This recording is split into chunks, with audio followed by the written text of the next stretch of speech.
Olympic runner Michael Johnson joins us today to talk healthy living. There is, of course, an app for that and what it took for the sprinter to win that Olympic gold. Plus, how you can get more out of your 30-minute workout and what that workout has to do with you getting more sleep.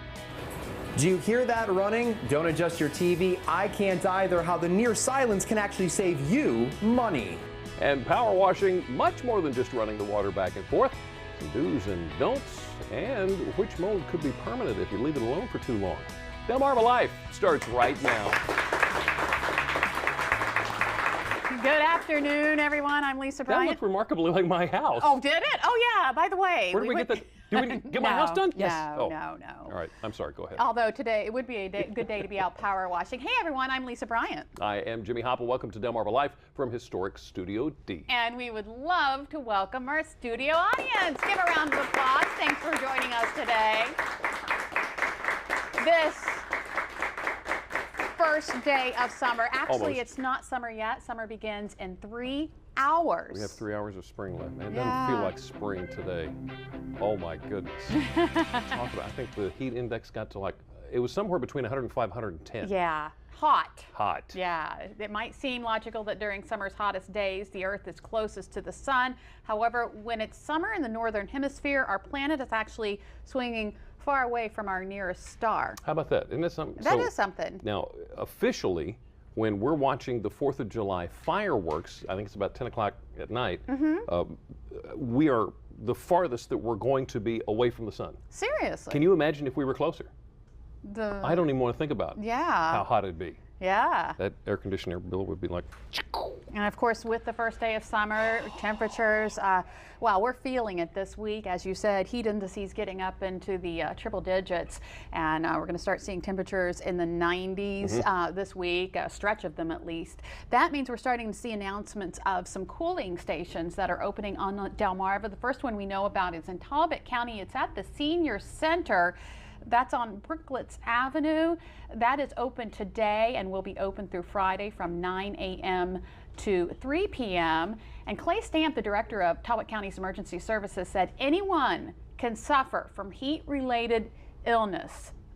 It's best that you check regularly on infants and young children, people who are age 65 or older, and people who have a mental illness or those physically ill, and also those with heart disease and blood pressure, high blood pressure. Right, so check on family. Some important things. Friends, I mean, we all know neighbors. how to keep cool. Yeah. We know that when it's hot, you need to drink water, and you need to take those precautions, but you need to think of your neighbors as well. Think of your neighbors, and don't forget the pets. And the pets. Make Yeah, sure I gave my dog ice water this morning. Did you? Yeah, and he's like putting his nose in it saying, "What is that? What did you do?" I'm going to play with this until it melts.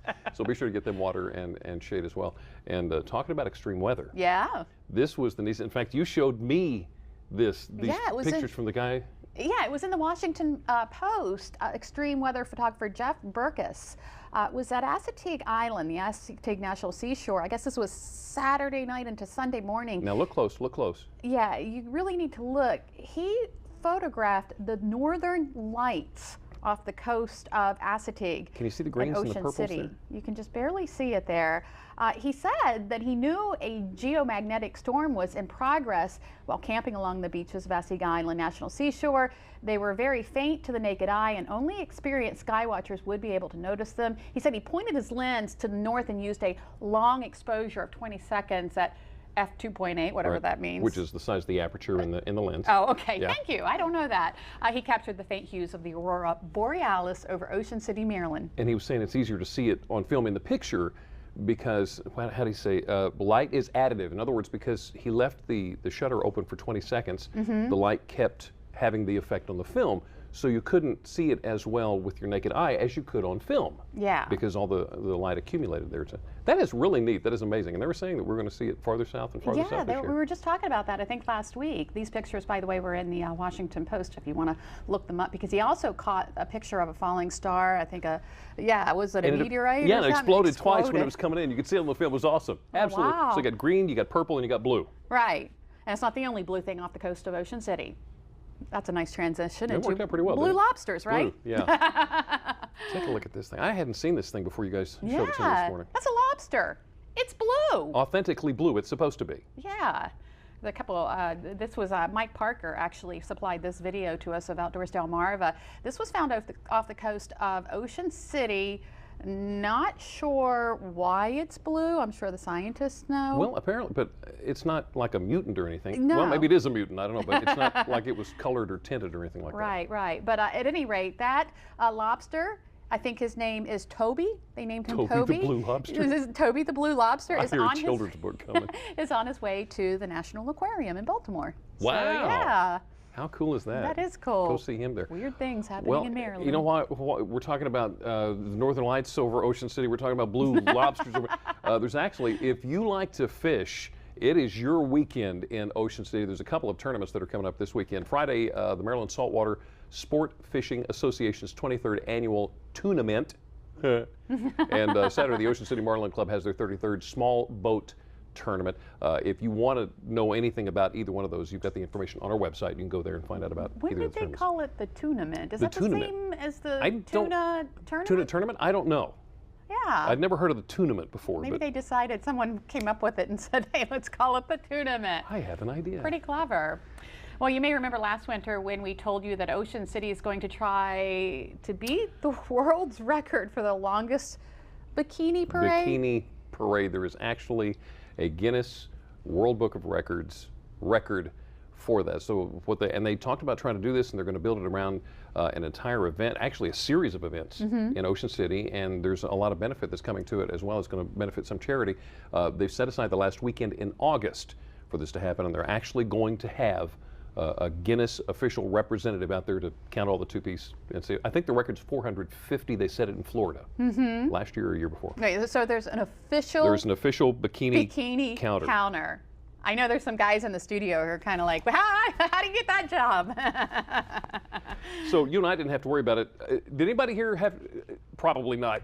May have gotten caught crossing the Bay, or trying to cross the Bay Bridge this afternoon. They actually shut it down for a little while. Yeah, I know. My son is coming home from college. In fact, he wasn't supposed to leave till 4, but I texted him. I said, make sure that. Watch out. Yeah, Get ready. Hopefully he missed it. Well, here's the deal. In fact, we've got some video from Chopper 16. There are these 4 huge container cranes that they're bringing up to the port marina. What do they call it? Seagirt, I think is what it is. Anyway, they put these 4 things together. They're not together right now. And they closed down the bridge because they were afraid it was going to be too distracting for the drivers to see this huge thing going underneath. So what they're going to do is they're going to put these things together in the Port of Baltimore, and that will then make it one of only 2 ports on the entire East Coast that can do what these guys do. Really? I mean, it's huge. This was some kind of big 50-year agreement. They're looking at $1.8 billion coming into the state of Maryland from this over the 50 years. They're looking at $15.7 million in taxes coming into the state. They're talking about 5,700 jobs coming in because of these things. So, you know what? If you were if it was tough having to wait for that, tough. I mean, it's worth it. An incredible thing that they got coming into the Port of Baltimore. Getting that, and it should be up and running by September. So good thing there. Nice to know. Hey, I want to give a shout out to, he's a Mardella Springs native and a former WBOC employee.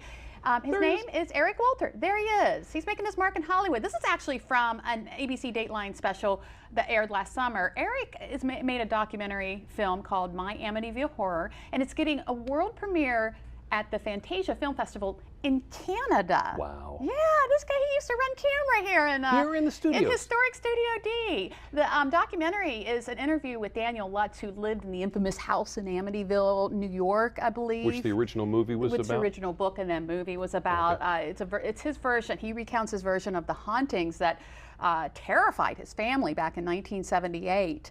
The Amityville Horror, of course, was a book. It was then made into a very popular movie called The Amityville Horror. 75, 78, somewhere 75, in yeah. 70s, yeah. Yeah, 75, I'm sorry. I saw, he was 8 years old in 1975. Oh, okay, got you, yeah. Got my numbers all mixed up, but of course, yeah, the Amityville Horror. So we want to give a congratulations. That's awesome. Eric, great job, dude. We're so proud of you, Eric. I remember us back here in... I was just going to say, I'm trying to remember, based on where we were in Historic Studio D, I think he was just about here. Maybe a little over. Maybe a little over there. Right there. Actually, and I can running the remember camera. he always used to, when he would run the camera, he also was a really awesome sketch artist. And he would make sketches of everyone. I've got one he did of me still on my desk. Oh, do you Yes, really? I do. I should have brought it down here and I very, didn't do it. very talented person. So, Keep that name in Yeah, you're going to see a lot of Eric Walter. So whenever your kids got irritable, my kids are never irritable. Never that way. Especially the teenagers. What'd you give them to keep them busy? Oh, to keep them busy. I thought maybe to put them to sleep. Well, there was that. Oh, you have allergies. Here, no, just kidding. No, this was all a joke. Okay, don't get the wrong idea. I never here. gave my kids I mean, a lot of people give their babies pacifiers. Exactly, yeah. Or something to play with. Not the case anymore. No. The latest study out of the Daily Mail shows that 1 in 4 mothers will actually give their baby a cell phone. A cell phone. Was that a federally funded study? I don't know. Was there money given to somebody to Probably, figure that out? but they're saying instead of pacifiers, they actually give them a cell phone to play with now. That's interesting. And along with that, yeah, there is new research out of the University of Cincinnati. Yeah. Now, if you're not sitting down now, please take just a moment. We're going to give you a moment to sit down because the results of this study are so astonishing. They're going to take your breath away. Are you ready for this? This University of Cincinnati study found that young children are actually watching TV, videos, and other screen media while parents are trying to take care of other tasks in the home. Oh my goodness! No, never in my house. Thought? Never in my house. Now, along with this, we went ahead and began a study here at WBOC. We actually paid for it ourselves. We didn't get any federal funding, although I wish we had. Probably could have got a couple mil. We could have easily. We came up with these astonishing facts. Please take a look at these. We found out that if left long enough, dirty laundry still won't do itself. Touching a hot stove will indeed burn you, and spending all day in the sun will indeed cause a sunburn. So we just wanted to share this important research information that we discovered through long and arduous research methods. I don't know. Who comes up with this? I know. I always say that, you know, especially when we work in the news and we would have these health studies and things like that we'd report on. And it's like, really? Just to let you know. People are paid money through these grants? On occasion, it's very difficult for a news anchor to give you these stories and not follow it up with, duh. But here, we can say. We can say it. Duh. Duh. So being a busy mom, you find yourself wanting to go from one place to another and wonder why you can't be there instantly and get stuff done? Yeah. Everybody wants to find that teleportation. Yeah. Who was it? Was it Ray Bradbury who recently died? Yeah, he died last week. Ended up predicting flat screen TVs. There's a whole bunch of things that we actually have now. I think he even sort of insinuated cell phones. They have determined there is one thing we're probably never going to get around to, and that's being able to teleport from one place to another. You probably remember these scenes from Star Trek. The thing I like about this, and the reason I bring this up, honest to goodness, is the original series, the reason they brought up this whole teleportation thing, because they didn't have the budget for the TV show to have a ship land on a planet and then take off again, so they came up with this. I like that. I just thought that was I fun. like that. It's going to happen, Jimmy. Share with you real quick. It's going to happen.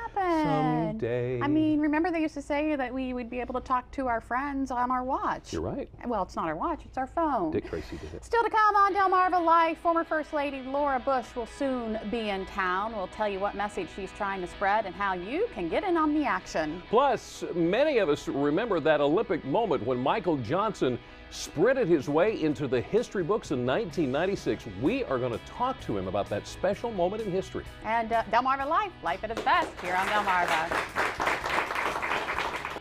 Delmarva Life is brought to you by Sussex County Federal Credit Union, guiding you to your financial future, and Peninsula Regional Medical Center, honored to serve the entire Delmarva Peninsula since 1897.